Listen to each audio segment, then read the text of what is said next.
El Tribunal Federal de Justicia Administrativa, a través de su Comisión para la Igualdad de Género, les da la más cordial bienvenida a la ponencia del combate a la homofobia desde los medios de comunicación. Saludamos a nuestros panelistas, Andrea Martínez de la Vega Maldonado y Ana Cruz Manjarres, así como a los intérpretes en lengua de señas mexicana que nos acompañan el día de hoy, que es Gloria Carolina de la Parraguayo y Daniel Maya Ortega. Antes de que iniciemos con la sesión, me permitiré leer una breve semblanza curricular de las ponentes, previa a su intervención. Ana Cruz Manjarres estudió comunicación en la Universidad Autónoma del Estado de México, ha trabajado en el ámbito deportivo desde hace 8 años como reportera, editora y coordinadora editorial en medios como Juan Fútbol, Vice en español, Gol y Referee. Se incorporó a Somos Versus después de participar en el cambio de línea editorial de un sitio deportivo, cansada de las coberturas repetitivas que priorizan el escándalo y luego de años de experimentar la falta de espacios para hacer periodismo con perspectiva de género. Andrea Martínez de la Vega estudió comunicación en la Universidad Iberoamericana y una maestría en política pública y social en el London School of Economics. Trabajó 3 años en el periódico Reforma como reportera de arquitectura y educación. Llegó a Somos Versus en 2018, también molesta por la casi nula cobertura del fútbol femenino profesional en el país, y se quedó porque encontró un espacio en el que el deporte y la lucha por las causas de las mujeres están irremediablemente unidas. Bienvenidas a las dos, agradecemos que nos compartan el día de hoy esta ponencia y les cedo el uso de la voz. Gracias. Gracias, Cuatlicue, por la introducción y muchas gracias a todos y a todas y todes quienes están siguiendo esta conferencia. Si me permiten, les voy a compartir la presentación.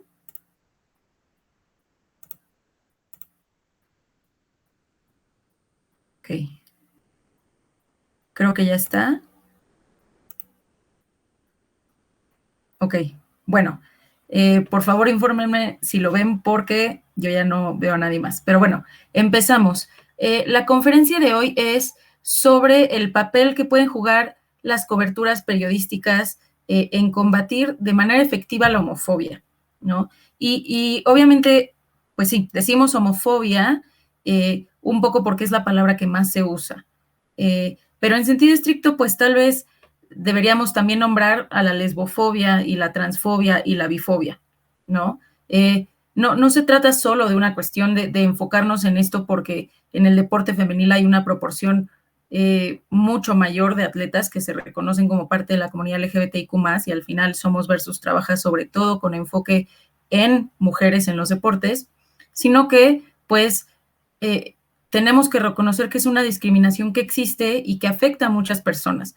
Pero también nos importa en esta cuestión de nombrar la lesbofobia y la bifobia y la transfobia y la homofobia, por supuesto, esta idea, nos importa la idea de salirnos de lo binario, ¿no? No podemos reducir la perspectiva de género a una cuestión de hombres y mujeres únicamente, cuando al final hay una diversidad muy amplia de personas que sufren discriminación debido a su identidad y debido a su expresión de género, ¿no? Entonces, hay trabajo pendiente, no solo en relación a las mujeres. Y pues ese trabajo pendiente no puede ser trabajo que le toque solo a las mujeres, ¿no? Pero bueno, para entrar a este tema nos vamos a acercar a los discursos de hoy, ¿no? Tal vez, digo, el lugar ideal para empezar con esto sería una definición. El problema es que pues según las Naciones Unidas, no existe una definición jurídica internacional de lo que es un discurso de odio, ¿no? En diferentes contextos, la definición de odio puede cambiar, ¿no? Puede ser cuestionada o puede ser incluso polémica. Lo vemos con frecuencia. Hay espacios o grupos que usan la biología o que usan normas culturales dominantes para justificar dichos o políticas que son discriminatorias, ¿no? Y este debate alrededor de si algo es odio o no, se puede ver también de manera clara en casos, pues que son, la verdad es que muy dolorosos, ¿no? Hace algunos meses ocurrió en Estados Unidos que un hombre blanco disparó contra una serie de negocios en los que comúnmente trabajan mujeres de origen asiático, ¿no? Y mucha gente expresó su tristeza y enojo ante lo que consideraron un crimen de odio contra un grupo particular, en este caso mujeres asiáticas o personas asiáticas. Pero poco después de que ocurrió ese ataque, salió alguien de las autoridades policíacas a decir algo así como que, a ver, esto no es un crimen de odio, ¿no? Que más bien se trataba de una persona que tuvo un mal día. Entonces, bueno, como que este tipo de casos nos hacen ver que a veces se pone en entredicho lo que es el odio, lo que son los crímenes de odio. Entonces, bueno, a falta de una definición aceptada internacionalmente, podemos usar esta que nos propone la ONU, la que pueden ver en la pantalla. Que bueno, discurso de odio, cualquier forma de comunicación, de palabra por escrito o a través del comportamiento, que sea un ataque o utilice un lenguaje peyorativo o discriminatorio en relación con una persona o grupo sobre la base de quiénes son o, en otras palabras, en razón de su religión, origen étnico, nacionalidad, raza, color, ascendencia, género u otro factor de identidad. Y quiero hacer énfasis sobre todo en esta última parte, factores de identidad, ¿no? ¿Por qué importa tanto que se ponga énfasis en esto, ¿no? En el ataque dirigido a la identidad de las personas. Al final, pues, digo, una cosa es señalar o criticar los actos de una persona y otra cosa muy distinta es señalar o criticar su identidad, ¿no? Los actos y las decisiones pueden y deben ser cuestionados. No se trata de un cuestionamiento en mala lid, no se trata de descalificar o de hacer menos a una persona, pero sí de reconocer que nuestros actos y los actos de otras personas pues son decisiones que tomamos y pueden muchas veces tener consecuencias, ¿no? Entonces, en este señalar o criticar actos entran conceptos como la rendición de cuentas, ¿no? O de manera tal vez más simple o más concisa, la responsabilidad. Mientras tanto, pues tenemos del otro lado la identidad, ¿no? La identidad, a diferencia de las acciones, no es algo que elegimos. No elegimos quiénes somos, no elegimos cuál es el color de nuestra piel, no elegimos nuestra orientación sexual, no elegimos el lugar en el que nacimos. Entonces, que se construya una narrativa en la que se señala a una persona por esas características que no eligió, es un problema porque en última instancia lo que se está haciendo es cuestionar su humanidad. Ahora, un punto fundamental de los medios de comunicación en específico es que no solo informan, ¿no? Los medios de comunicación son agentes de construcción de la realidad. Entonces, que estereotipos sobre la comunidad LGBTIQ+, o que posturas homofóbicas y lesbofóbicas y transfóbicas se reproduzcan en los medios, acaba siendo casi como que reciben un sellito de aprobación, ¿no? Que te permite decir, yo vi esto en las noticias o lo leí en el periódico, y eso sirve para alimentar el contexto en el que vivimos actualmente, ¿no? Y es un contexto que busqué ilustrar con los datos que puse aquí en la presentación. Las personas LGBTIQ+ enfrentan violencia en prácticamente todos los espacios, ¿no? En la casa, en la calle, en las escuelas, en el trabajo, en todos lados. Y, por supuesto, un espacio más en donde las personas LGBTIQ+ enfrentan discriminaciones en los espacios deportivos. Pues sí, o sea, los datos que les muestro aquí no son nada alentadores, la verdad. El INEGI señala que el 30.1%, prácticamente una tercera parte de la población adulta de la diversidad sexual en México, la población LGBTIQ+, pues dijo haber sufrido discriminación, esto en el año 2017, ¿no? Es una tercera parte, es muchísimo. Por otro lado, tenemos aquí este dato que nos da la Asociación Internacional de Lesbianas, Gays, Bisexuales, Trans e Intersex. Este dato dice que México es el segundo país con más asesinatos de personas trans, ¿no? Después de Brasil, si no me equivoco. La esperanza de vida de las personas trans ronda los 35 años, eso es bajísimo. Entonces, bueno, estos son 3 datitos. Alguien que conozca el tema, que se interese por investigar, puede encontrar muchos más, pero pues nos ayuda a darnos cuenta un poco de la realidad, ¿no? Y en este darnos cuenta de la realidad también tenemos que ver que los medios de comunicación no son los únicos espacios en los que se producen o se reproducen discursos de odio. Estos discursos de odio que se dirigen a las personas LGBTIQ+, ¿no? Las instituciones educativas por excelencia, como la escuela, la casa, la iglesia, la iglesia tal vez en cierta medida, no para todas las personas, pero también se puede considerar un espacio educativo, pues también parecen en algunos casos un poquito como estas máquinas de perpetuación de prejuicios, ¿no? Pero el punto, la importancia de los medios es que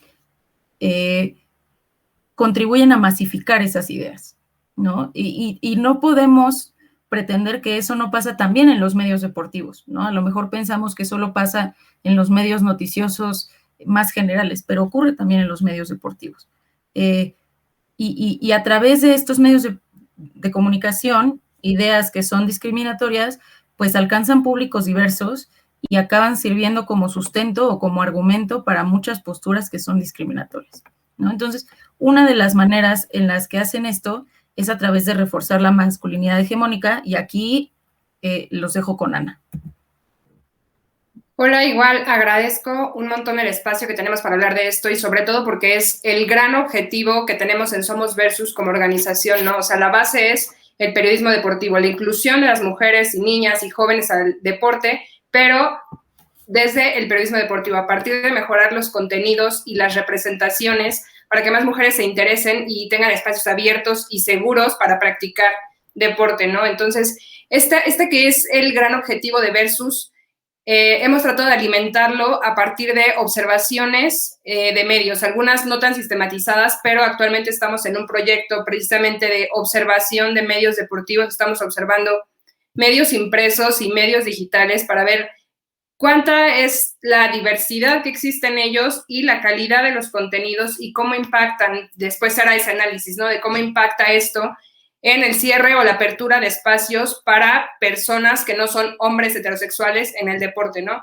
Entonces, el primer cuestionamiento que nos hacemos cuando vemos los medios de comunicación es por qué se tiene esta percepción binaria, ¿no? O sea, ¿por qué el binarismo? Entonces nos damos cuenta que esto viene pues desde hace décadas y décadas, ¿no? Esas grandes estructuras como es el patriarcado, ¿no? Que divide a las mujeres y a los hombres lo que está bien para las mujeres y lo que está bien para los hombres, ¿no? Simone de Beauvoir escribía de esto hace 70 años, ¿no? El hombre como medida de todas las cosas. Lo que puede hacer el hombre público, el hombre que participa en las actividades públicas y que tiene una voz política, y la mujer que está en casa y que tiene estos espacios públicos negados y además la participación en el deporte, ¿no? Y claro que esto se ve reflejado en los contenidos que vemos a diario en los medios de comunicación, ¿no? ¿Cuáles son las imágenes y las representaciones que son priorizadas en las portadas, ¿no? Los hombres fuertes, resistentes, triunfadores, atléticos, heterosexuales, ¿no? Y quizás el mejor ejemplo es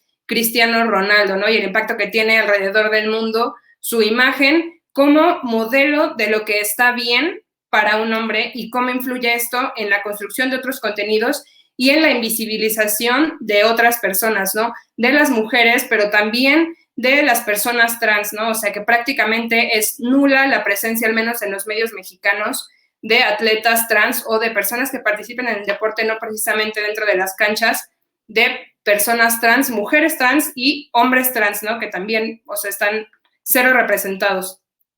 ¿Y cuál es el valor, ¿no? Que se le da a estas personas, ¿no? La valentía a los hombres heterosexuales, ¿no? La valentía, el honor, la bravuconería, situaciones o actitudes que después van a valorarse como una cualidad de rendimiento físico, ¿no? O sea, el hecho de que el hombre es más fuerte, el hombre puede tirar patadas, entonces las mujeres como no tiran patadas, pues no son tan aptas para este deporte, cuando no es una cualidad física, sino es una actitud que ha sido valorada como rendimiento físico para negarle los espacios a las mujeres y a personas con otras orientaciones sexuales o identidades distintas. Y aquí es una pregunta que constantemente nos encontramos pues en los conversatorios, ¿no? ¿Por qué las mujeres se sienten quizás un poco más libres de expresar su identidad de género o su orientación sexual, ¿no? Porque quizás el entorno ha sido más amable con ellas en ese sentido, o ellas mismas han creado este ambiente propicio para sentirse libres. En cambio, ¿qué es lo que pasa en el deporte varonil, no? Que existe el miedo a ser percibido como gay, y es un mecanismo de autocontrol en el deporte, o sea, todos estos discursos que se manejan en los vestidores, entre los mismos jugadores y entre técnicos, como podemos ver en las frases de aquí, ¿no? Un hombre, y más un jugador de fútbol, tiene que ser macho. No me gusta tener homosexuales en el equipo. O sea, suponiendo que dentro de ese equipo existiera una persona, un hombre gay, ¿no? O sea, ¿cómo vas a atreverte a ser libre cuando la persona que dirige el vestidor está lanzando estos mensajes a los medios de comunicación? Y que además los medios de comunicación reproducen sin contextualizar y sin pensar en el impacto que tienen estas palabras más allá de un equipo de fútbol en las personas que están consumiendo este deporte y que pues están perpetuando estos discursos y la normalización de la masculinidad heterocentrada, ¿no? O sea, el gran problema de los medios de comunicación es justo ese, como no asumir la responsabilidad del alcance de los contenidos que generan, que publican.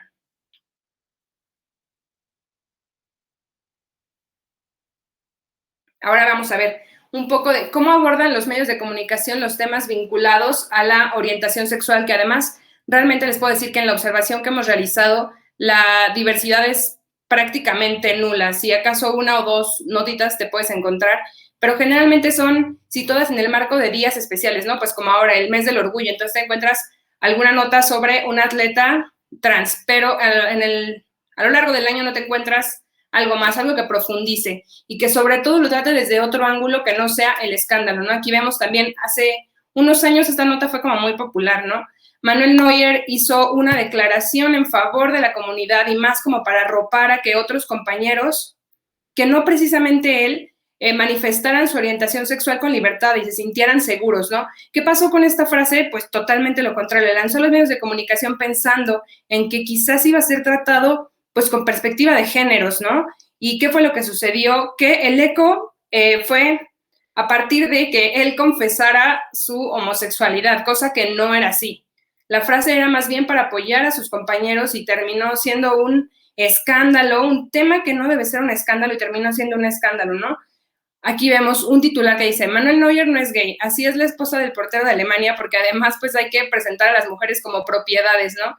Y qué mejor situación para probar que no es gay que mostrar fotos de su esposa, ¿no? O sea, es una de las típicas que utilizan los medios de comunicación y pues en este caso totalmente descontextualizada la frase y que además no se ha ido de los medios de comunicación. Si lo buscamos en Google todavía encontramos notas vigentes que siguen hablando de la homosexualidad de Neuer, que no tendría nada de malo, pero terminó siendo totalmente lo contrario. Una frase que pretendía arropar terminó en señalamientos y probablemente en el miedo de alguna persona a mostrarse tal cual es en un vestidor o en los medios de comunicación, ¿no? ¿Cómo puedes confiarle a alguien quién eres y cómo vives la vida si estos van a ser los titulares que se generan? Y aquí vemos un poco más de cómo es en México, ¿no? Cauterucho, Salas y otros futbolistas con amistades cariñosas, que la mayoría de estas notas además están basadas en fotografías infraganti que claro que no son permitidas por los jugadores. En este caso, al parecer, ninguno de los dos es hombre gay, pero si lo fueran, un medio estaría tomando la decisión tan importante de sacar a una persona del closet, de mostrarla sin autorización y de vulnerar su vida, ¿no? Su vida incluso familiar, de generar un peligro en un país como México, en el que el fútbol está lleno de machismo. Una publicación como esta puede vulnerar la seguridad de un jugador, ¿no? Y el siguiente titular, se defiende Jonathan Dos Santos, porque claro que hay que defenderte cuando te dicen que eres gay, ¿no? Y sobre todo también los medios participan de esta defensa de la masculinidad heteronormada a partir de estos estereotipos, ¿no? Hay que defenderte porque claro que es negativo. Entonces, los medios de comunicación que al mismo tiempo se suman después al mes del orgullo y hablar de la libertad de las personas y de participar en campañas de promoción o de el gafetito que usan los jugadores para la violencia, pero que al mismo tiempo son parte de la violencia y que no piensan más allá de los clics que te puede generar una nota como esta, ¿no? De mostrar fotografías además privadas. Descubre si Salas y Cauterucho de Cruz Azul mantienen una relación íntima. Claro que abres la nota y pues te explican que no es así, que las declaraciones que ellos dieron, pero mientras tanto pues ya jalaron un montón a su audiencia sin pensar en las consecuencias, no solo para los deportistas, sino para otras personas de la comunidad. Y dentro de lo que les comentaba al principio, ¿no? Esta división de lo binario, de lo que es ser mujer y de lo que es ser hombre, los sentimientos siempre han estado asociados a lo femenino. Y esta es una prueba, ¿no? Y esta foto igual fue súper viral. Entonces, ¿qué es lo que hacen los jugadores? Pues reaccionan negando cualquier posibilidad de tener una relación, ¿no? La prensa había usado cualquier cosa para desestabilizarnos. Entonces, o sea, la supresión de los sentimientos y la negación de cualquier relación con lo femenino, en este caso la ternura, ¿no? O el saludo a un amigo, porque saludarse así es de mujeres, no es de hombres, ¿no? O sea, estos estereotipos que se siguen perpetuando desde los medios de comunicación y que se siguen utilizando para, pues, atraer este tipo de comentarios, porque además creo que los medios de comunicación no publican estas notas con un interés genuino de revelar una relación o demostrar que las relaciones humanas sí pueden ser tiernas, ¿no? Sino con la intención de que se generen discusiones en la zona de comentarios que igualmente son violencia simbólica. Y aquí Griezmann también nos habla, ¿no? Con sinceridad de que por qué no es habitual, porque nos hacemos los duros y los fuertes, porque eso es lo válido.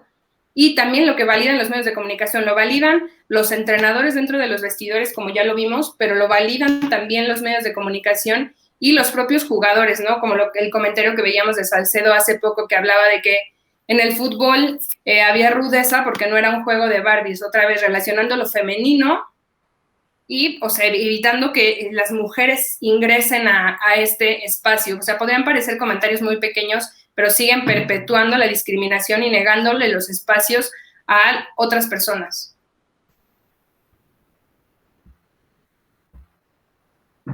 ¿Y qué pasa? Bueno, estos espacios han sido espacios seguros para los hombres, digamos, el fútbol durante décadas y durante años ha sido un espacio propio, del que hasta hace poco, con el fútbol profesional, se habían mantenido al margen, ¿no? O sea, el fútbol profesional era para los hombres. Entonces, ahora vemos que cada vez se abre más, ¿no? Ya en otras ligas hay mujeres trans también en el deporte. Entonces, ¿qué es lo que pasa? ¿Qué queda del deporte? Que era este espacio seguro para los hombres cuando deja de ser un territorio prohibido, ¿no? Entonces, ¿qué es lo que pasa? Que recurren a la violencia para mantener el estatus. Y lo tenemos también en las siguientes diapositivas. La violencia es el arma básica para mantener las relaciones de dominación y subordinación determinadas naturalmente. Aquí vemos pues la violencia económica, psicológica, emocional, física y la violencia sexual. De la base, o sea, podemos pensar que los medios de comunicación no participan quizás en la violencia física o en la violencia sexual, pero al final, como ya lo hemos mencionado varias veces, ¿no? Los medios de comunicación desempeñan un papel importante en la normalización de los discursos de odio y además de su difusión. Entonces, claro que son parte de esta base que genera violencia, que la valida y sigue permitiendo que proliferen espacios que deberían de ser seguros para todas las personas y abiertos para todas las personas. ¿Qué pasa cuando se está perdiendo ese espacio? Pues que se recurre entonces a la violencia simbólica y peligroso cuando se genera incluso desde los medios de comunicación, ¿no? Y creo que otra nota muy importante que además ha estado en últimos días es lo de el grito, ¿no? El grito homofóbico de los aficionados en los estadios. ¿Cómo se maneja desde los medios de comunicación? Y la oportunidad tan grande que se está perdiendo desde los medios de comunicación, no de educar, pero sí de orientar y de abrir la conversación alrededor de este tema, de por qué es homofóbico, por qué está mal, por qué es violencia simbólica y por qué seguir participando de esto vulnera a las personas. Y se trata más superficialmente como una cuestión que le quita puntos a México, que lo pone en riesgo en las competencias deportivas, pero no en el impacto social que tiene, ¿no? Entonces está perdiendo una oportunidad enorme para abrir una conversación importante que además es tabú en México, ¿no? Y qué mejor que usar esta oportunidad del fútbol que tiene tan largo alcance, tan amplio alcance para hablarlo y no solo superficialmente, incluso pues hay medios de comunicación que se resisten a nombrarlo como un grito homofóbico y explicar qué es la homofobia, ¿no? Entonces, pues también hay esas resistencias de los medios a hablar estos temas por seguramente no perder a su audiencia. Claro.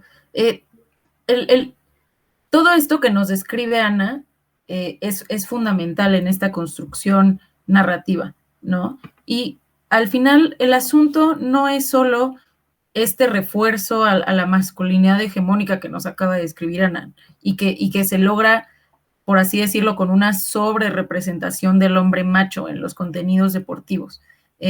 También parte del problema es la casi absoluta subrepresentación de personas LGBTIQ más en estos mismos espacios, ¿no? Entonces estamos las audiencias estamos sobreexpuestas a la masculinidad y subexpuestas a otras realidades, ¿no? A otras manifestaciones o a otras expresiones de género.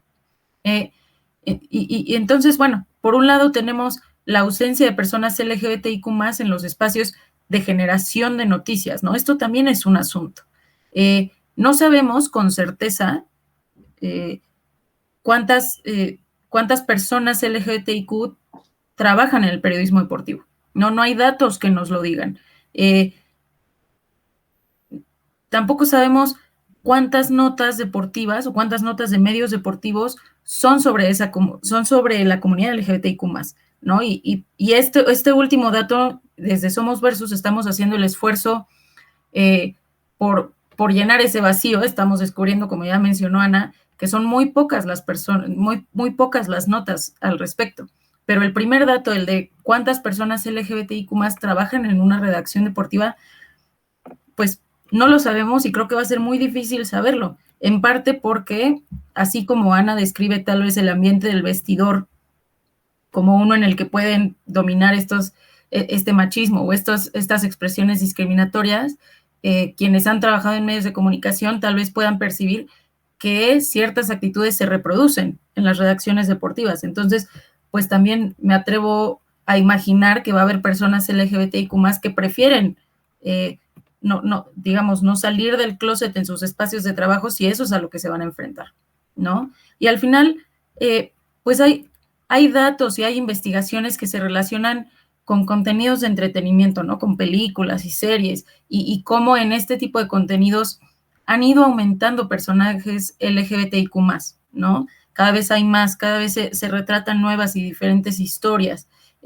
Incluso se celebran las vidas y las luchas de muchas personas de la comunidad LGBTIQ+. Pero esa conversación en particular, estas investigaciones que les describo, se sigue limitando un poco a estos espacios, ¿no? A estos espacios del entretenimiento, y no ha llegado realmente al periodismo deportivo. Entonces, bueno, a pesar de esta ausencia de datos, el observatorio piloto que hicimos en Somos Versus, junto con Apuntes de Rabona, por ahí de junio del año pasado, nos mostró que en realidad prácticamente no hay notas que se acerquen a la comunidad, ¿no? Digo, la calidad es algo que vamos a tocar más adelante, pero la cantidad, desde ahorita les puedo decir que es insignificante, ¿no? Es insignificante sobre todo con respecto al número de notas que se publican diariamente sobre deportes. Y pues se vale preguntarnos, ¿no? ¿A qué se debe esta ausencia absoluta de notas que se acerquen a esta comunidad? Y creo que por un lado sigue siendo un tema tabú, un poco, ¿no?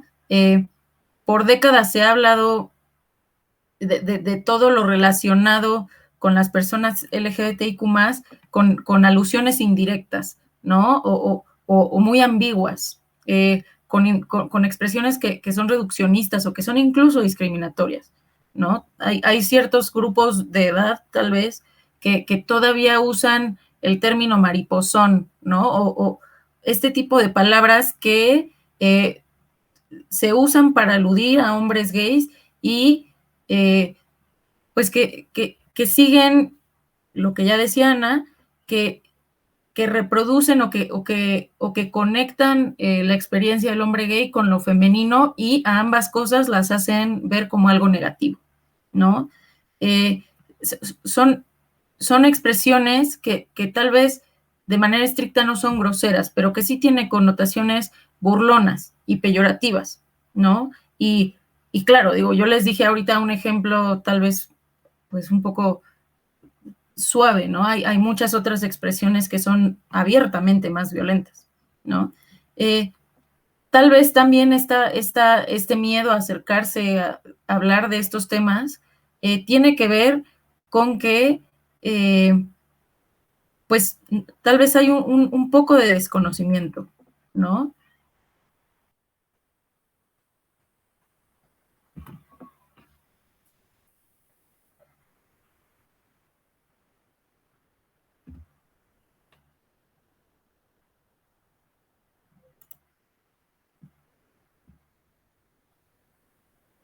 Aquí lo que les vamos a presentar a continuación es una serie de pasos que componen un material que desde Somos Versus trabajamos y publicamos y que de hecho es de acceso libre para libre descarga, que se llama La Guía Básica para una comunicación libre de violencia. ¿Vale? Entonces, Ana, si quieres empezar.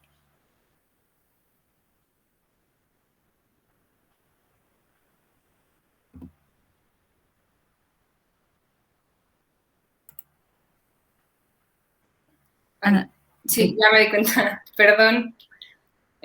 Hablábamos hace un rato de la necesidad de representación, ¿no? Y de lo que hemos encontrado en nuestras observaciones, una nula representación de diversidad. O sea, hablamos de diversidad en cuanto a incluso color de piel, pero en este caso en cuanto a géneros o a identidad de género. Desafiamos la representatividad normativa y hablaba del gran reto que puede representar para una redacción abrirse a otros temas que no son los temas que atraen a todas las personas, ¿no? La verdad es que esto implica una gran apuesta no solo de quien redacta y de quien permite la publicación de los contenidos, sino desde más arriba, ¿no? Desde quienes ponen dinero para los medios de comunicación y que deciden hacer una apuesta por contenidos distintos y empezar a representar ya a otras personas fuera del mes del orgullo y fuera de contar las tragedias, que también ya hablaremos un poco más adelante sobre eso, pero esto pues implica comenzar a ver hacia otras partes, abrir la mirada hacia temas distintos. Es algo complicado, pero justo lo que queremos con la guía es como empezar a abrir la conversación y que se pierda el miedo a hablar de otras cosas y el miedo a aprender. Y eso es algo que falta mucho en las redacciones, ¿no? Capacitación constante. La objetividad es imposible, pero imponer nuestros juicios morales vulnera y señala. Era como lo que les contaba hace un rato. Las personas de la comunidad toman la decisión de hacer pública su orientación sexual de acuerdo con sus experiencias y su situación actual, que es algo súper grave, ¿no? Podría parecer una nota cualquiera, pero no sabemos los problemas que puede traer para esa persona en su entorno más cercano, pero también con relación a la afición, ¿no? En este caso hablando de futbolistas y lo que significa el fútbol para las personas y publicar una nota con fotografías sobre una posible relación con otro jugador y lo que puede generar esto en el entorno. O sea, es algo que requiere demasiada responsabilidad y ética y creo que hasta el momento es algo que no se tiene como visualizado en las redacciones de los medios deportivos, es como el clic por el clic. Y eso también habla sobre cómo abrir la mente, ¿no? ¿A quiénes hemos borrado de las historias? Hablamos de personas, de hombres y mujeres gays, sobre todo de mujeres lesbianas, se habla poco de hombres gays, y hablamos de mujeres lesbianas, pero hablamos siempre de las mismas mujeres lesbianas, ¿no? Y quizás frente a nuestros ojos hay demasiadas historias vinculadas con el deporte que también tiene otra representación que va más allá de lo occidental, ¿no? A lo mejor de presentar a Megan Rapinoe, que tiene mucho que decir, pero que también a lo mejor encontramos mucho más cerca de nosotros otras historias que están como más cercanas a nuestro contexto y que nos pueden hablar no solo de una cuestión de género, sino también de una cuestión de clase social y de raza, de otras opresiones que atraviesan a otras personas que estamos borrando de esas historias.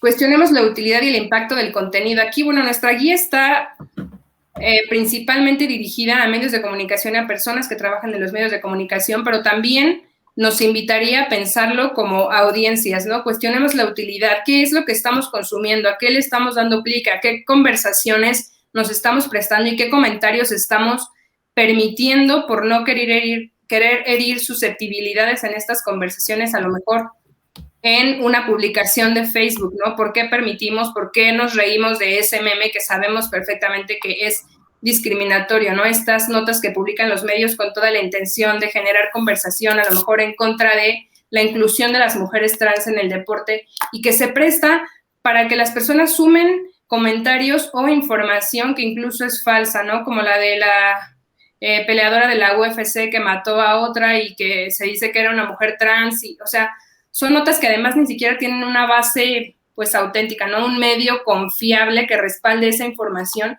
y que esos comentarios podría parecer que están deslindados de quien hace la publicación principal, pero no, porque esta publicación principal también está sesgando la información desde el titular, ¿no? Desde el copy que agregan a esta publicación y la conversación que está generando ahí y el impacto que esta tiene. Entonces, nos invitaría como, pues sí, como audiencia y no solo a quienes producimos contenidos para medios, a cuestionar la utilidad del impacto del contenido, pero además a exigir a los medios de comunicación mayor calidad en estos y pues perspectiva de géneros.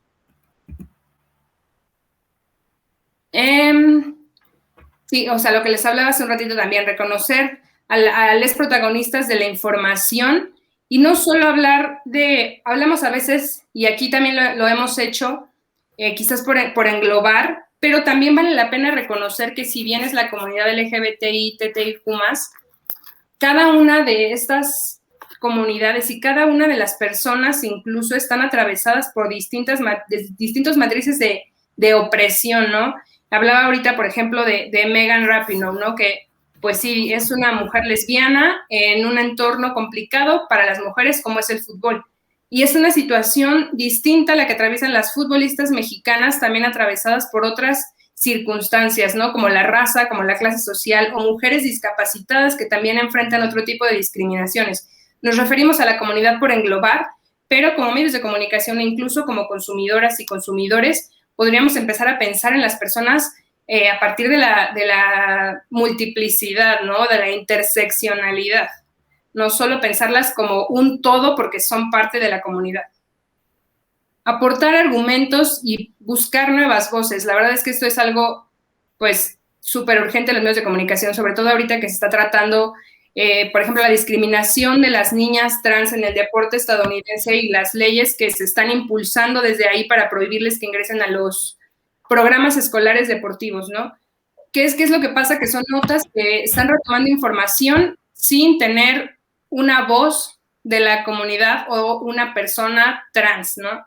Se está invisibilizando su voz y reproduciendo, pues, argumentos que quizás están un poco fuera de la realidad. Entonces creo que nada cuesta empezar a buscar nuevas fuentes y, claro, diversificarlas, que no sean las mismas personas que tienen la voz, sino pues cada vez más darle esa plataforma a otras personas.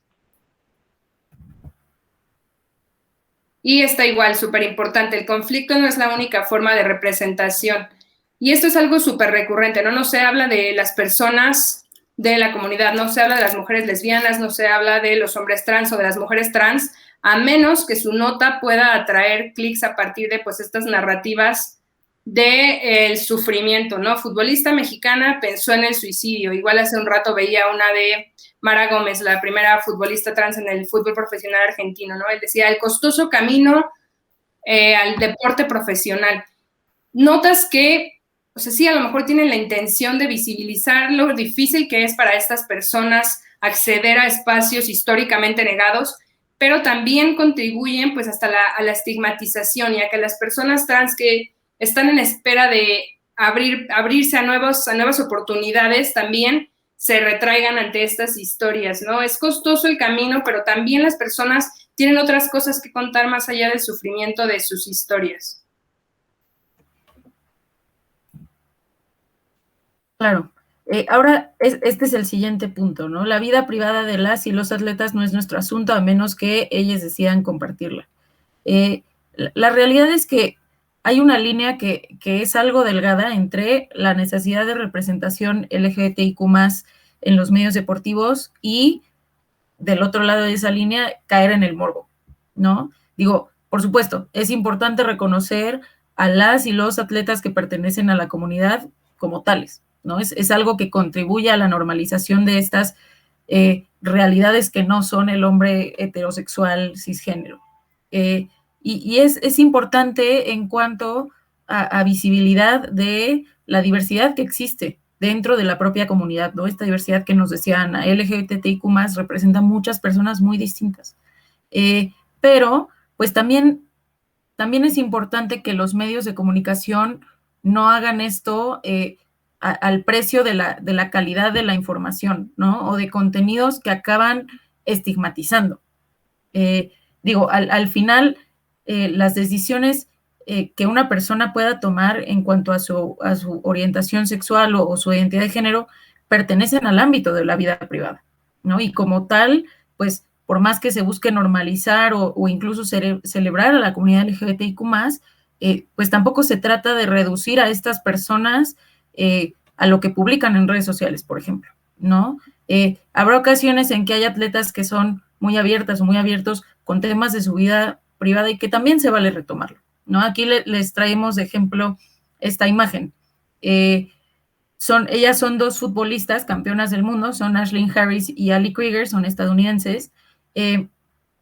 Ellas son pareja y en este año adoptaron a una niña, ¿no? Y este ejemplo, como tal vez como muchos otros relacionados con la comunidad LGBTIQ+, pues va más allá de hablar simplemente de la vida privada de futbolistas, ¿no?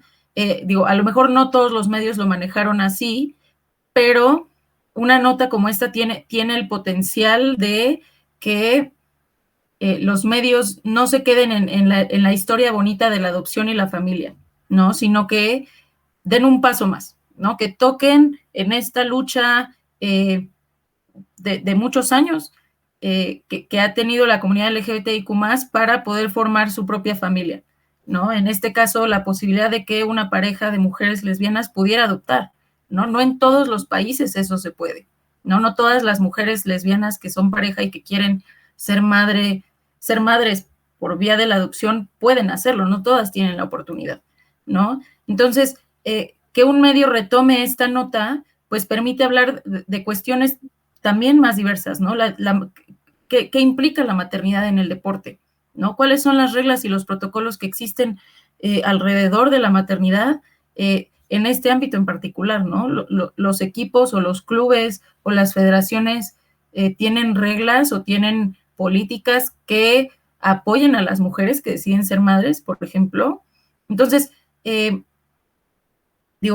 es un ejemplo de cómo los medios de comunicación pueden, sí, retomar la vida privada de atletas que son de la comunidad LGBTIQ+, sin caer en esta cuestión del morbo, ¿no? El punto clave aquí me parece que es esta distinción entre la reproducción de rumores, ¿no? De chismes sobre la orientación sexual y la vida privada de atletas contra, pues, hablar de estos temas de manera, por así decirlo, de manera consensuada, ¿no? En las que son las propias atletas, en este caso dos futbolistas, las que llevan un poco la voz cantante en el tema. El consejo número 9 o el paso número 9 que incluimos en nuestra guía es este, ¿no? Atendamos a sus términos, que sean sus palabras las que narren. Esto se relaciona también con el siguiente punto que ahorita vamos a ver, ¿no? Pero se trata de referirnos a las personas desde los medios de comunicación y también ahí quiero pensar que un poco eso va a influir en cómo las audiencias hablamos de estas personas, pero usar los términos que esas personas prefieren, ¿no? Y puede parecer muy simple, pero es algo de lo que más reacciones genera en las audiencias, ¿no? Y nosotras desde Somos Versus lo hemos visto. Usar el lenguaje inclusivo, ¿no? Usar ellas o niñes en alguna publicación en redes sociales, de repente como que prende alarmas en muchas personas de la audiencia y muchas reacciones son negativas, ¿no? El uso de estas palabras que puede parecer un acto chiquito, incluso insignificante, puede generar mucha molestia, pero mucho más allá de la molestia también pueden tener un impacto importante, ¿no? Y aquí, siempre va a haber cuestionamientos relacionados con el uso correcto de la lengua, etcétera, etcétera. Pero bueno, al final también se trata de que los medios reflejen la realidad, y la realidad es que existen personas que no se identifican con ninguno de los dos géneros y que a lo mejor prefieren el uso de otros pronombres, y todo eso está bien, ¿no? Y no esperamos tampoco que sea un cambio de la noche a la mañana. Estamos conscientes que probablemente sea un cambio lento, pero pues el hecho de que palabras, digamos, ella o niñes, o digamos, palabras de lenguaje inclusivo aparezcan en los medios, sobre todo tal vez en medios más tradicionales, pues puede contribuir a que vayan siendo aceptadas, ¿no? Digo, dentro de este punto está la parte de los pronombres, ¿no? Son palabras que tenemos que empezar a preguntar, ¿no? Incluso puede ayudar a preguntarle a personas cuya identidad de género concuerda con su expresión de género, a las personas cisgénero, preguntarle, oye, ¿qué pronombres usas? Y esto puede también ayudar a normalizar y que se acepten los pronombres de cada quien, ¿no? Otra práctica fundamental que nosotras invitamos a los medios de comunicación en general a practicar es no usar el nombre anterior de las personas trans, ¿no? De las personas no binarias. Y bueno, digo, al final, desde el punto de vista del reportero, pues siempre acabas preguntando el nombre de la persona a la que estás entrevistando, ¿no? ¿Y por qué dudaríamos de ese nombre? ¿Y por qué si una persona trans te dice cuál es su nombre, lo identificarías con un nombre anterior, ¿no? Entonces, todo este tipo de detallitos que son muy del ejercicio periodístico son importantes y también como audiencias podemos observarlos y podemos cuestionarlos. Ahora, a ver, esto, ya lo habíamos mencionado hace ratito en esta conferencia, pero bueno, de todos modos lo retomamos.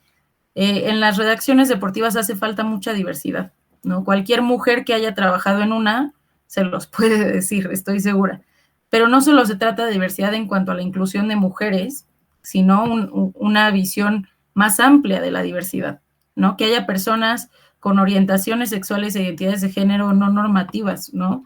Y para que esto pase, pues es indispensable que estas redacciones pues que sean espacios seguros, ¿no? Al final, para todas, para todos, para todes. Este punto parece muy simple, pero la realidad es que para llegar ahí sí es necesario recorrer un buen camino, ¿no? Tampoco se trata tal vez de imponer cuotas de inclusión, ¿no? Sobre todo porque sería una medida muy complicada de implementar, pero definitivamente hacen falta en las redacciones en general, pero específicamente en las redacciones deportivas, hace falta apertura y hacen falta oportunidades y hacen falta espacios. A ver, estos dos puntos de la guía que se relacionan de manera muy estrecha y que se enfocan sobre todo en personas trans y personas intersexuales que practican deporte, ¿no? Y lo que decían hace ratito, muchas veces hablamos de la comunidad LGBTIQ+, como si fuera una entidad monolítica, ¿no? Como si fuera una sola comunidad. Y la realidad es que hay una diversidad muy grande de experiencias y de violencias que experimentan diferentes miembros de esta comunidad, ¿no? En muchos espacios, pero sobre todo en los deportes, las personas trans e intersexuales enfrentan obstáculos muy importantes de participación y de acceso, ¿no? No es algo que se reduzca al rechazo social o a los estigmas, que por supuesto que los hay, pero acá el tema va un poquito más allá, ¿no? Esto está pasando, ya lo mencionó Ana, de manera muy clara en Estados Unidos, ¿no? Esta como avalancha de propuestas de ley que buscan impedir que las personas trans, que las infancias y juventudes trans participen en deportes escolares.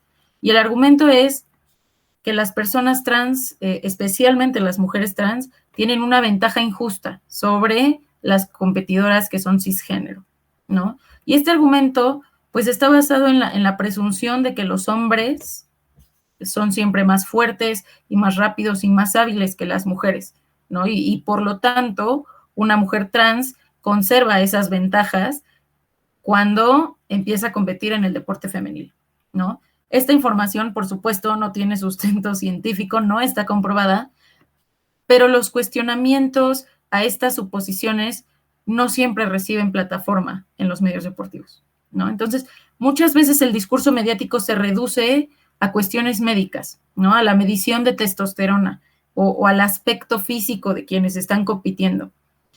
A si ciertas personas cumplen o no con las expectativas que tenemos para una o un atleta. Y este es un problema que vemos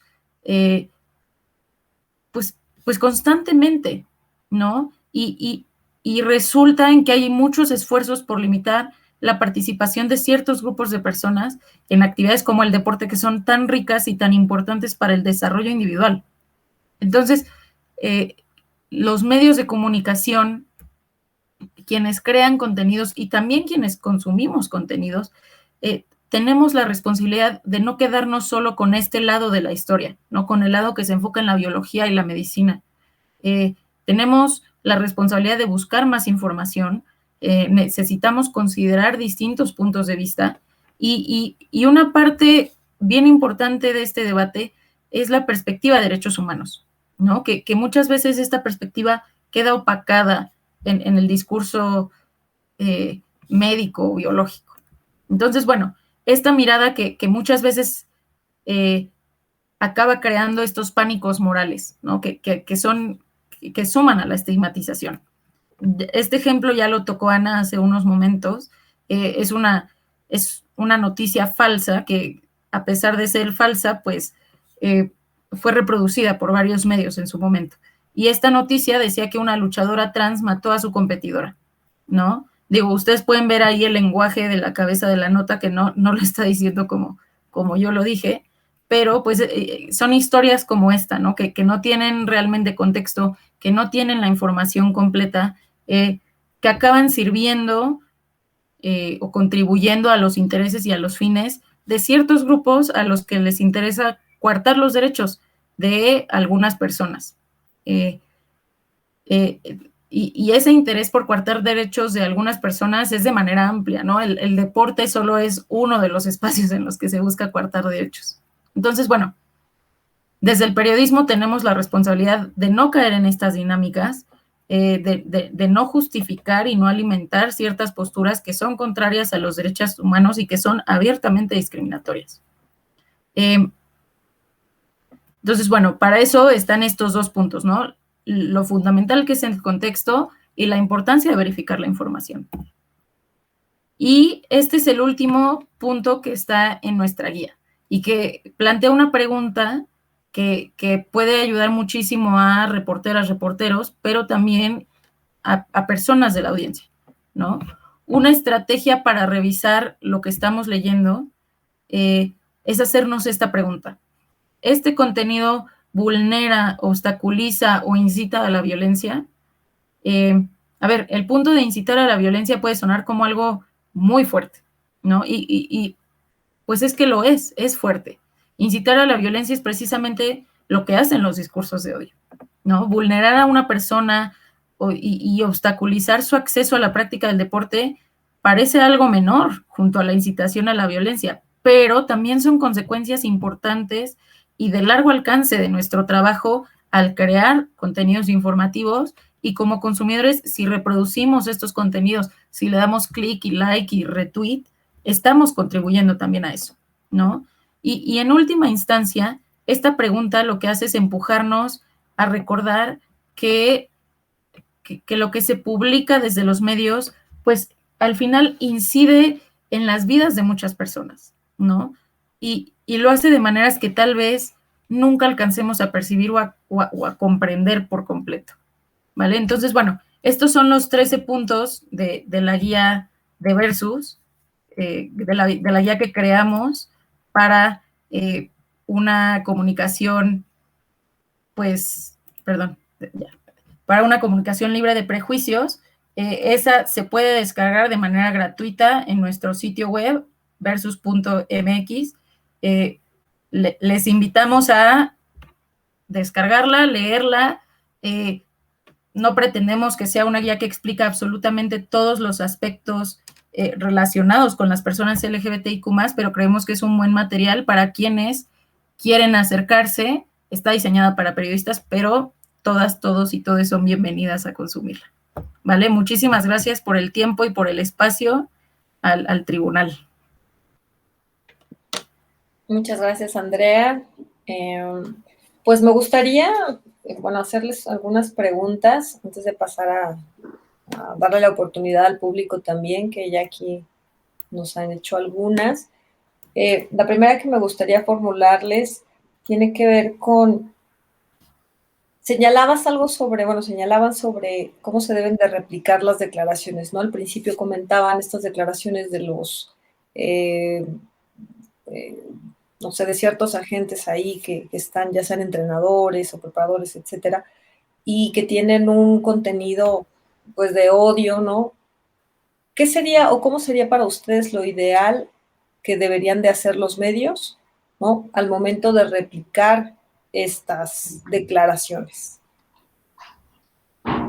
Pues es complicado, Coatlicue, en el sentido de que no siempre vas a poder no replicarlas, ¿no? Es la opción tal vez obvia o más directa o más fácil es, bueno, simplemente no lo replicas, no publicas una nota sobre alguien que dijo esto discriminatorio, porque a veces son figuras, pues que por su tamaño y por el número, o sea, digamos, por el foco que atraen, los medios van a decidir publicarlas de todos modos. Yo creo que lo adecuado sería publicarlas en contexto, ¿no? A lo mejor alguien está, uno de los ejemplos que puso Ana sobre un entrenador que dice que a él no le gusta trabajar con homosexuales, pues tal vez, pues sí, publicar eso y acompañarlo de datos que demuestren a lo mejor la violencia que sufre la comunidad LGBTIQ+, o a lo mejor que muestren lo exitoso que puede ser una persona LGBTIQ+, cuando se le da la oportunidad de trabajar, ¿no? O sea, sería no quedarse en la pura declaración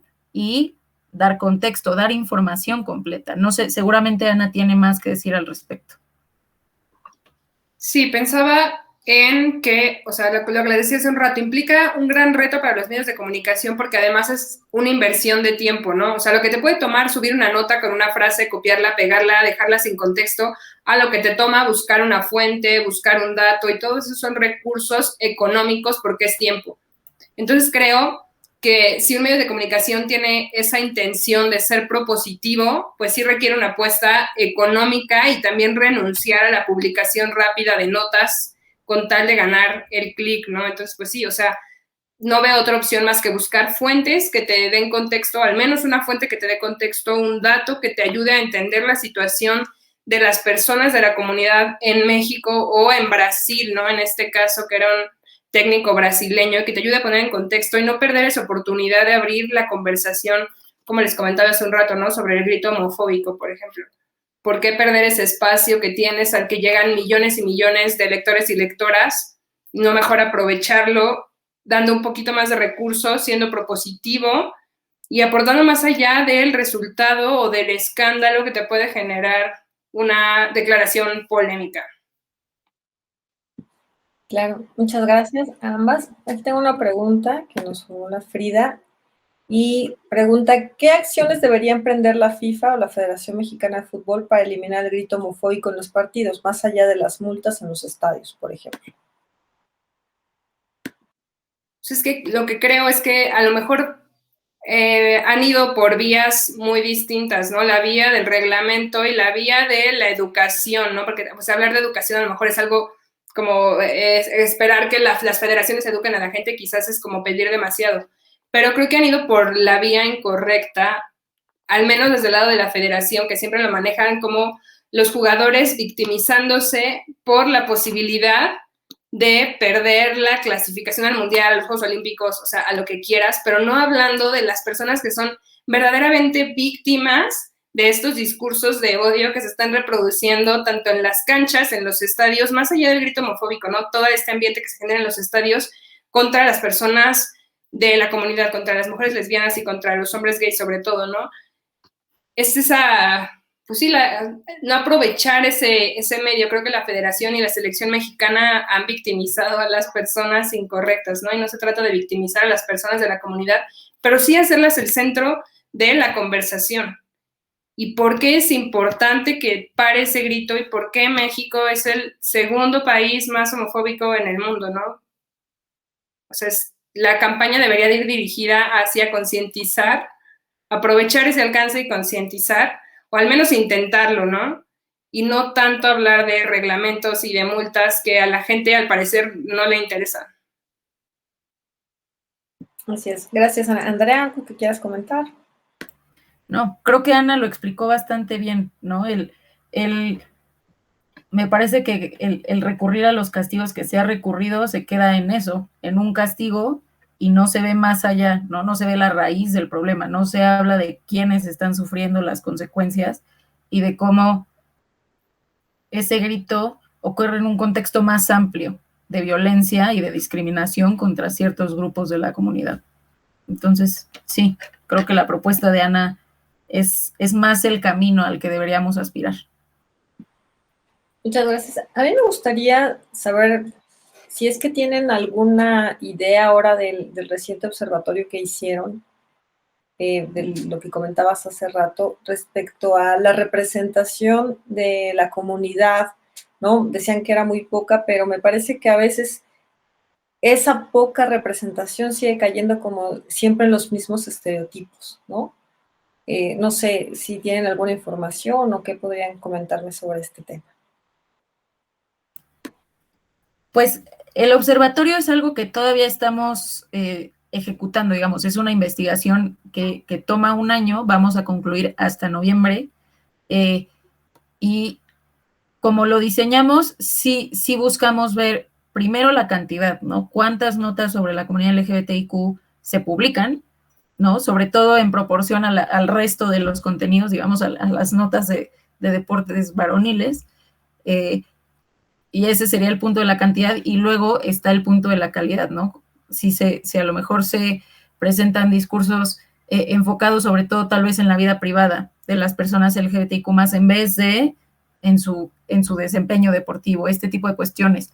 Hasta el momento hemos observado tan poquitas notas relacionadas con la comunidad LGBTIQ+, que ni siquiera me atrevería a emitir un juicio de la calidad de esas notas. En verdad, la proporción, o sea, decir que 1 de cada 1000 notas, bueno, tal vez es exagerado, pero es verdad, ¿no? Ya cuando terminemos el observatorio les comunicaremos con certeza cuántas notas al final en un año de observación fueron sobre la comunidad LGBTIQ+, pero me temo que van a ser nada, ¿no? 0.001%, y al final, pues eso también complica analizar la calidad de esas notas, ¿no? Pero, pues sí, ya veremos si se acaba. Nuestra hipótesis de trabajo es la que tú planteas, Cuatlico, y que van a ser poquitas y que además van a tender a estigmatizar, pero ya veremos si es correcta nuestra hipótesis o si, por fortuna, nos equivocamos y no está tan mal el trabajo. Ana. Pues lo mismo, o sea, para mí creo, o sea, no me impresiona, pero sí creo que es un punto a destacar que las personas trans no existen en los medios de comunicación, incluso tenemos como un apartadito para apuntar la perspectiva desde la cual abordan temáticas de las personas trans en el deporte. No la he utilizado, no hemos tenido que utilizarla porque no he encontrado, al menos yo, ni una nota sobre personas trans en el deporte, ni positiva ni negativa. Pues es increíble lo que nos comentas. A mí me gustaría ya para terminar con el evento, primero agradecerles, ¿no?, que nos acompañen en este segundo evento que tenemos la fortuna de realizar en coordinación con Somos Versus, porque me quedé pensando un poco en lo que nos presentaron como guía básica para la comunicación libre de violencias o estereotipos, y por ejemplo en el tribunal, ¿no?, como parte de la labor que hacemos o que se pretende consolidar para que se realice la justicia con perspectiva de género, uno de los puntos está relacionado con las sentencias que finalmente también son una forma de comunicar, ¿no? Y creo que algunos de los puntos de la guía que ustedes tienen también pueden ayudar a que las magistradas, los magistrados, el personal jurisdiccional conozca un poco más, se sensibilice un poco más respecto a estos puntos a considerar. Tomo uno así al azar de los muchos que dijeron, el 13, ¿no?, que dice que si mi contenido vulnera, obstaculiza o incita a la violencia. Y a veces, ¿no?, la forma en que se utiliza el lenguaje, la forma en que se nombra las partes, en que se designen, que se narran los hechos, también tiende a incitar a la violencia, a veces de una manera indirecta. Y creo que en este sentido, porque a veces dirán, bueno, hablamos de los medios y es un tribunal y demás, ¿no? Pero en realidad podemos ver que está conectado y que si consideramos que finalmente el trabajo del tribunal también comunica, ¿no? Puede tener una implicación incluso de violencia simbólica más allá, ¿no? Entonces, yo me gustaría, bueno, quise hacer este comentario porque aprovechando que están aquí, que nos comparten esta guía, que dicen que está ahí disponible, pues si nos dan oportunidad, incluso nosotros podríamos distribuirla ahí entre el tribunal en nuestro micrositio que ayer se presentó la nueva versión, para que esté disponible y lo puedan consultar, porque creo que es muy valioso todos los puntos que ustedes mencionaron, ¿no? Y bueno, nada más quisiera hacerles otra pregunta. ¿Alguno de lo que comentaron como parte de esta guía, me parece a mí que está muy relacionado con los elementos mínimos, digamos, del buen periodismo, ¿no? O sea, que tiene que ver con la pretendida objetividad, con la pluralidad de las voces y demás. Y me comentaba un compañero del tribunal que había recibido algunas comunicaciones de periodistas, ¿no? Que habían visto el evento anunciado y que preguntaban quién lo iba a impartir porque casi no hay información, ¿no? Entonces, a lo que voy con esto que les comento es, ¿les parece a ustedes, ¿no? Ya nos habían dicho que a lo mejor en los medios no hay tanta capacitación como debiera, pero más allá de los medios, ¿les parece que hay la suficiente información para que las y los periodistas realmente se acerquen a conocer más sobre la perspectiva de derechos humanos, por ejemplo, la perspectiva de género? Pues yo creo que información hay, muchas veces es el problema, me parece que es que no necesariamente la encontramos de manera sencilla, ¿no? Si sabes dónde buscar, si sabes a quién preguntarle, pues todo se hace un poco más fácil. A mí me parece que parte del problema está desde la formación de las y los periodistas, ¿no? Yo no me gradué hace tanto tiempo y no recuerdo que en la universidad haber tenido ninguna materia, ninguna clase en la que hubiera un enfoque claro en perspectiva de género o en derechos humanos, y que eso habría contribuido mucho a mi formación como periodista. Y estoy segura que no soy la única a la que le pasa esto. Muchas y muchos periodistas hoy en activo se enfrentan a esta realidad. No tuvieron esa parte de formación en la escuela, salieron al mundo laboral donde tampoco en muchos espacios la hay, y entonces pues se generan como prácticas que tal vez no abonan a esto, ¿no? Recurrimos muchas veces como periodista, ya tienes tus fuentes, ya sabes a quién acudir para ciertas cuestiones informativas, tal, y a lo mejor entre tus fuentes cercanas no tienes a alguien que te pueda ayudar con estos temas. Entonces, sí, o sea, creo que información sí hay, pero no todas las personas sabemos cómo acceder a ella o a dónde acudir o a quién acudir para obtenerla. Por eso también creemos que esta guía es un buen primer paso que puede ayudar a mucha gente a acercarse a estas cuestiones. Probablemente leer la guía les puede acabar generando más dudas, más preguntas. Ahí también incluimos algunos recursos de consulta, algunas incluye un glosario, etcétera, que también puede ayudar pues a dejar una imagen un poquito más completa, pero definitivamente creo que está en uno de los puntos que dijo Ana. También hay que hacer un trabajo como periodistas de buscar nuevas fuentes que nos ayuden a entender estos fenómenos que a lo mejor no hemos enfrentado en el pasado como periodistas y que necesitamos entender, y que no necesariamente vamos a entender solitas o solitos, ¿no? Va a haber personas que nos los puedan explicar pues mejor, ¿no? Ana seguramente tiene más que decir. Sí, o sea, yo creo que existe información, pero no siempre es información que atiende al contexto de nuestro país. Y nos pasa con un montón de cosas, ¿no? En este caso estamos hablando de personas de la comunidad, pero nos pasa con información sobre mujeres y niñas en el deporte en México.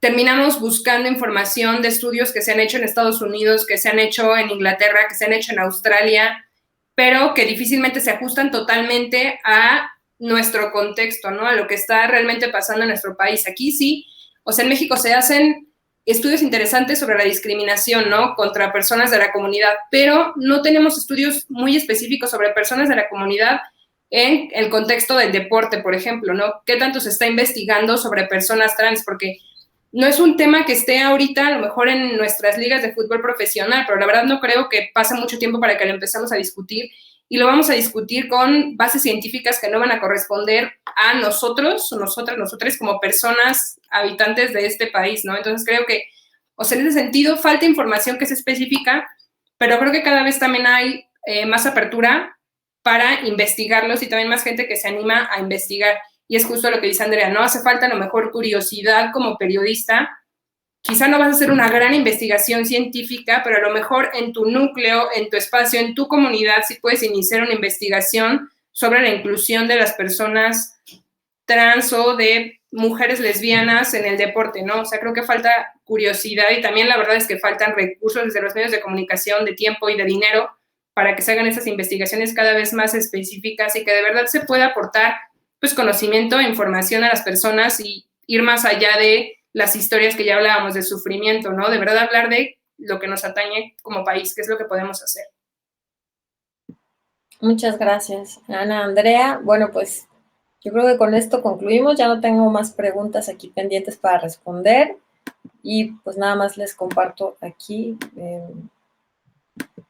pues a nombre del tribunal, ¿no?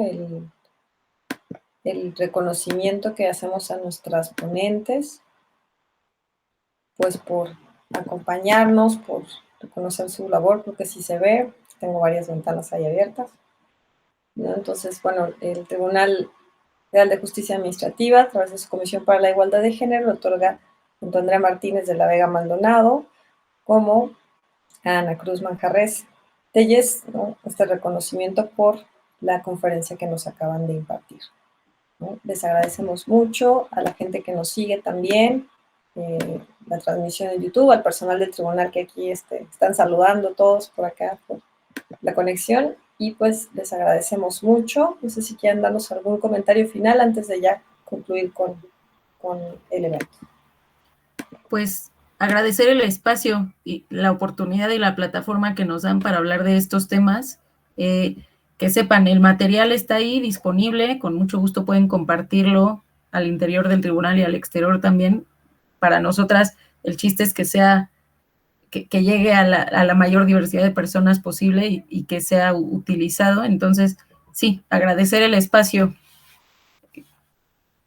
Sí, lo mismo, o sea, agradecer el espacio también y, bueno, recomendarles nuestras redes sociales, @somosversus en Twitter y en Instagram, porque además estamos, a propósito del mes del orgullo, como dando visibilidad a atletas que no comúnmente vemos en los medios de comunicación, precisamente hablando sobre estos temas. Excelente, muchas gracias. Bueno, pues esto es todo por hoy. Buenas tardes y hasta pronto.